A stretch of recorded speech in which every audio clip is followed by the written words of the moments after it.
কাছাড়ে অনুষ্ঠিত হতে চলেছে গার্লস ফর গোলস শীর্ষক চা বাগিচা মহিলা ফুটবল প্রতিযোগিতা।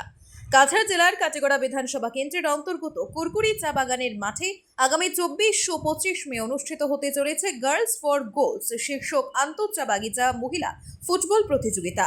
জোরহাটের পূর্ব ভারতী এডুকেশনাল ট্রাস্টের উদ্যোগে এবং কালাইন স্পোর্টস ক্লাবের সহযোগিতায় আয়োজিত এই টুর্নামেন্টে অংশ নেবে মোট 8টি দল। ফাইনাল ম্যাচটি অনুষ্ঠিত হবে 25 মে রবিবার বিকেলে। এই প্রতিযোগিতা শুধু কাছাড়েই নয়, গোটা অসমে 6টি জোনে অনুষ্ঠিত হচ্ছে। প্রতিটি জোনের প্রথম ও দ্বিতীয় স্থান অধিকারী দলগুলো নিয়ে ডিসেম্বর মাসে জোরহাটে আয়োজিত হবে রাজ্যস্তরীয় মহিলা ফুটবল প্রতিযোগিতা। চা বাগান এলাকার আদিবাসী মহিলা ফুটবল খেলোয়াড়দের উন্নয়ন ও প্রতিভা বিকাশের লক্ষ্যে এই টুর্নামেন্টের আয়োজন। ব্যুরো রিপোর্ট, আজকের বরাক। BVCL presents আজকের Barak, a digital unit of Adrija Enterprise. Valley Cement.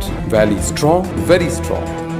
আপনারা আমাদের আজকের বরাক ইউটিউব সাবস্ক্রাইব এবং ফেসবুকে ফলো করতে ভুলবেন না কিন্তু। নমস্কাৰ, মোৰ নাম ঋতুপৰ্ণা মল্লিক। আমি পূৰ্ব ভাৰতী এডুকেশ্যনেল ট্ৰাষ্টৰ ফালৰ পৰা আহিছোঁ। পূৰ্ব ভাৰতী এডুকেশ্যনেল ট্ৰাষ্ট যোৰহাটত অৱস্থিত। পূৰ্ব ভাৰতী এডুকেশ্যনেল ট্ৰাষ্টৰ ফালৰ পৰা গাৰ্লছ ফৰ গ'লছ বুলি এটা টুৰ্ণামেণ্টৰ আয়োজন কৰা হৈছে।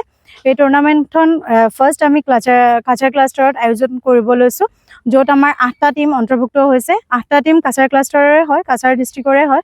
বিভিন্ন বাগানৰ আছে ইয়াত। আমাৰ এই টুৰ্ণামেণ্টটোত এটা কথা আছে যে সম্পূৰ্ণ আদিবাসী ছোৱালীৰ দ্বাৰা টুৰ্ণামেণ্টটো পতা হৈছে, য'ত আমাৰ কাছাৰ ক্লাষ্টাৰৰ কাটিগড় স্পৰ্টছ ক্লাবৰ সহায়ত পাতিছোঁ আমি, য'ত আমাৰ সুদেশ দাস ছাৰে আমাক সহায় কৰিছে। আৰু আমাৰ যিকেইটা টীম ইয়াৰ পৰা আমাৰ ওলাব, চেম্পিয়ন আৰু ৰানাৰ আপ, যি দুটা টীম ওলাব, সেই দুটা টীম আমাৰ অহা ডিচেম্বৰ মাহত আমাৰ ফাইনেল মেটচখন আয়োজন কৰা হৈছে, তাত যাব লাগিব। আৰু আমাৰ ইয়াত যিটো এতিয়া মেটচখন হৈছে, এইটো চিলেকশ্যন মেটচে হৈছে। আমাৰ 6টা জোনত হৈ আছে। আমাৰ অলৰেডি যোৰহাট আৰু লখিমপুৰ আৰু তিনিচুকীয়া জোনত খেল শেষ হৈছে। আমাৰ এতিয়া আজি শোণিতপুৰ ক্লাষ্টাৰত খেল হৈ আছে, আৰু আমাৰ কাইলৈ 24 আৰু 25 তাৰিখে কাছাৰ ক্লাষ্টাৰত খেলখন অনুষ্ঠিত হ'ব। কাছাৰ ক্লাষ্টাৰত আমি এইবাৰ ফাৰ্ষ্ট টাইম আয়োজন কৰিব ওলাই আহিছোঁ। যোৱা বছৰ আমাৰ অকল 4টা ক্লাষ্টাৰতে হৈছিলে, কিন্তু এই বছৰ আমি ভাবিছোঁ অকণমান এক্সপাণ্ড কৰোঁ, যিহেতু আমাৰ উদ্দেশ্য হৈছে অসমত থকা যিমানবিলাক বাগিচা আছে, বাগিচা অঞ্চলৰ মানুহবিলাকৰ ঘৰত যিমানবিলাক মহিলা আৰু ছোৱালীবিলাক আছে, তেওঁলোকে আজিলৈকে ইমানটো প্লেটফৰ্ম পোৱা নাই তেওঁলোকে খেলিবৰ বাবে। আমাৰ উদ্দেশ্য হৈছে তেওঁলোকক ওলাই অনা। আমাৰ এইটো নহয় যে ভাল খেলা টীম এটাকে আমি ফাৰ্ষ্ট প্ৰিফাৰেঞ্চ দিম। আমাৰ কোনোবা টীম যদি নতুনো খেলি আছে, আমি সেইবিলাক টীমকো আমি ফাৰ্ষ্ট প্ৰিফাৰেঞ্চ দিছোঁ।